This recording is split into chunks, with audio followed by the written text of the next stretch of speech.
Hello friends, good morning. Welcome back to my channel. আমি মানসী। তোমরা সবাই কেমন আছো? আমিও ভালো আছি। আর এই ব্লগটা সরস্বতী পুজোর দিন সকালবেলার। তোমরা দেখতেই পাচ্ছ আমি তরকারি বসিয়েছি, কারণ আমি কাজে গিয়েছিলাম, ওখান থেকে বাড়ি এসেছি, এসে নিয়ে ছেলেকে রেডি করিয়ে ওকে নিয়ে অঞ্জলি দিয়াতে গেছিলাম। অঞ্জলি দিয়ে আসার পর এই দেখো আমি তরকারি বসিয়ে দিয়েছিলাম, কারণ সকালের টিফিন হবে। আর এই দেখো তরকারি, কিসের তরকারি করছি বলো তো? কুমড়ো আর আলু দিয়ে তরকারি, কারণ এই তরকারিটা খেতে আমার ছেলে ভীষণ ভালোবাসে। আর এই দেখো আর এক ধারে ময়দা মেখে নিয়েছি, লুচি হবে, লুচি আর কুমড়োর তরকারি। আর আমি যখন বাড়ি আসছিলাম তখন আসার সময় মিষ্টির দোকানে ঢুকেছিলাম, একটু মিষ্টিও নিয়ে এসেছিলাম সঙ্গে। আর এগুলো তো সব আমাকেই সব কিছু হিসাব করে করতে হয়, কারণ তোমাদের দাদা ভাই নেই, এখন সব কিছুই আমাকেই ম্যানেজ করতে হয়। যেটুকানি পারি সেটুকানি করি। আর এই দেখো বন্ধুরা, আমি তাড়াতাড়ি করে লুচিগুলো বেলে নিচ্ছিলাম। আর আরেক ধারে কড়াতে দেখো কড়া বসিয়ে দিয়েছি, এবার কড়াই তেল দিয়ে দেবো।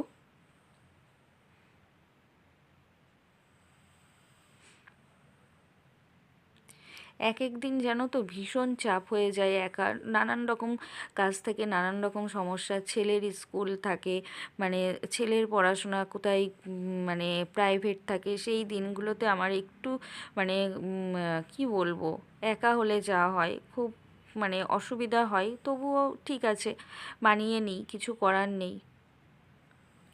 এই কষ্টগুলো হতো না যদি তোমাদের দাদাভাই থাকতো, এই কষ্টগুলো আমাকে এতটা করতে হতো না, কিন্তু যেহেতু তোমাদের দাদাভাই নেই সেহেতু মানে আমাকেই ফেস করতে হয়।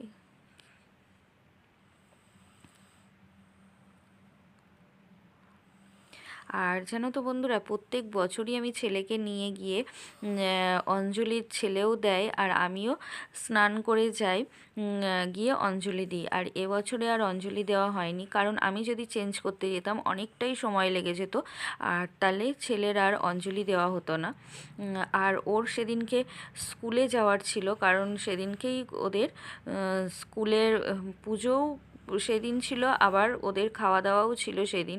ও মানে ওকে যেতেই হতো, কারণ আগের বছরে ও স্কুলে যায়নি, এবছরে বলেছিলাম যে মা এবছরে আমি যাব, ওই জন্য আরও একটু তাড়াহুড়ো করছিলাম যে সকালের টিফিনটা যদি একটু তাড়াতাড়ি দিয়ে দিতে পারি, আবার তো দুপুরবেলা ওখানে খাওয়া দাওয়া আছে। আর এই দেখো আমি একটু লুচি করে নিয়েছিলাম, দেখো লুচি, কুমড়োর তরকারি, আর এই দেখো মিষ্টি এনেছিলাম, দুধের মিষ্টি, ওই নিয়ে সকালের ব্রেকফাস্টটা করে ফেলেছিলাম।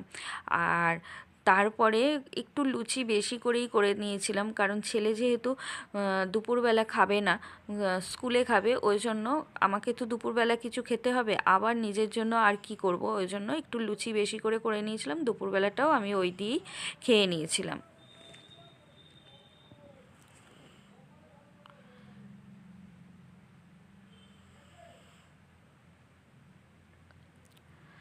আর তারপর তেমন কিছু ভিডিও করিনি বন্ধুরা। আর এই দেখো এটা হলো সন্ধেবেলা, সন্ধেবেলা। আর আমাদের জানো তো যেহেতু সরস্বতী পুজো, আর আমাদের মধ্যে গোটা সেদ্ধ আছে, কার কার আছে একটু কমেন্ট করে জানিও। কিন্তু এই দেখো সন্ধেবেলা, তার পরের দিন পান্তা রাখতে হয়, এই দেখো ভাত বসিয়ে দিয়েছি এক ধারে, আর এক ধারে ওই দেখো পালং শাক আর হচ্ছে বাঁধাকপি দিয়ে তরকারি করছিলাম, কারণ এই তরকারিটা করতে হয় আমাদের পালং শাক দিয়ে, এ দেখো সিম দিয়েছি, ওর ভেতর মটরশুঁটি দিয়েছি, সব রকম দিয়ে একটা তরকারি করছিলাম। আর গোটা সেদ্ধ আছে আমাদের, আমি গোটা সেদ্ধ কোনো দিনই করিনি। জানো তো আমি ওই আমার একটা দিদিভাই আছে, ওনার কাছ থেকে মানে জাস্ট নামমাত্র ষষ্ঠী করতে হয়, মানে এটা নিয়ম যাদের বাচ্চা কাচ্চা হয়ে গেছে, মানে এই সরস্বতী পুজোর পরে যে ষষ্ঠীটা থাকে সেটা করতে হয়।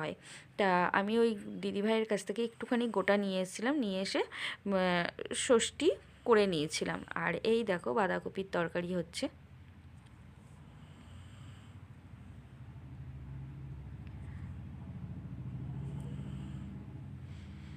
আমরা রাত্রিবেলা বেশিরভাগ দিনই রুটি খাই, আর সেদিনকে যেহেতু ভাত হয়েছিল আর এই তরকারি হয়েছিল, তাই অল্প করে দুজনাই, ছেলে আর মাতে অল্প করে ভাত খেয়ে নিয়েছিলাম।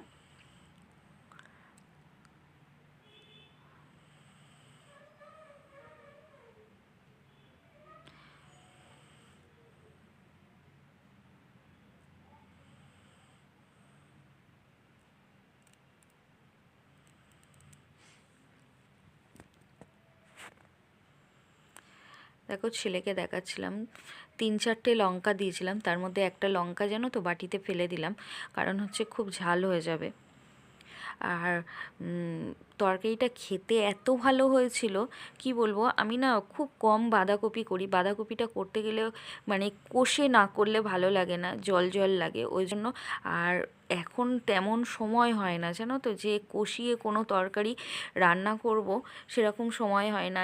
একা যেহেতু জানো তো, আমি এক জায়গায় যাই, সেখান থেকে বাড়ি আসি, এসে নিয়ে সমস্ত কাজকর্ম করে আবার ধরো রান্না করা, হয়তো হ্যাঁ আগে যেমন 4-5 পদ রান্না হতো, এখন আর সেই সব হয় না, হয়তো 2 পদ রান্না হলো কি 3 পদ ঊর্ধ্বে এরকম হয়।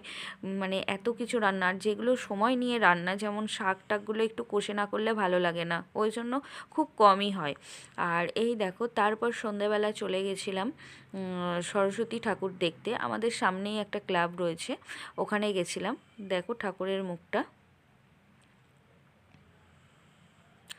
সন্ধ্যাবেলা ঘরে বসেই থাকবো, বাড়িতেই থাকবো, ওই জন্য ছেলেকে বলছিলাম চ একটু ঠাকুরটা দেখে আসি।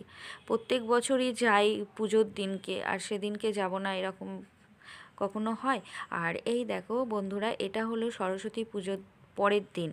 দেখো সকালবেলা আমাদের ওই ক্লাবেই জানো তো বসে আঁকো একটা প্রতিযোগিতা ছিল, সেখানে এই দেখো আমার ছেলেও পারফর্ম করেছিল।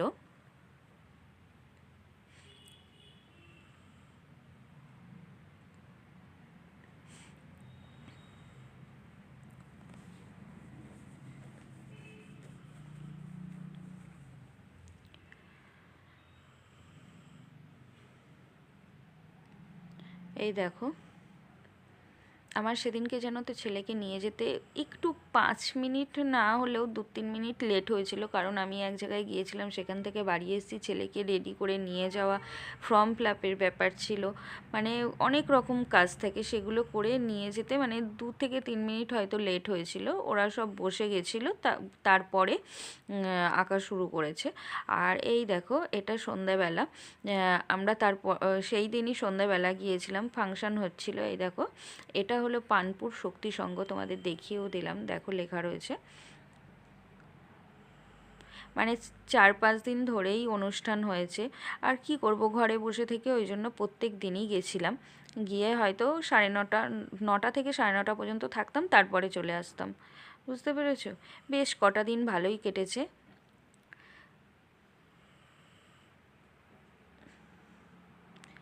যদি ভালো লাগে ভিডিও, তাহলে লাইক কমেন্ট শেয়ার অবশ্যই করো, আর চ্যানেলটি সাবস্ক্রাইব করে আমার চ্যানেলের সাথে কিংবা পাশে থেকো তোমরা। আর তোমাদের ভালোবাসা আমার খুব দরকার।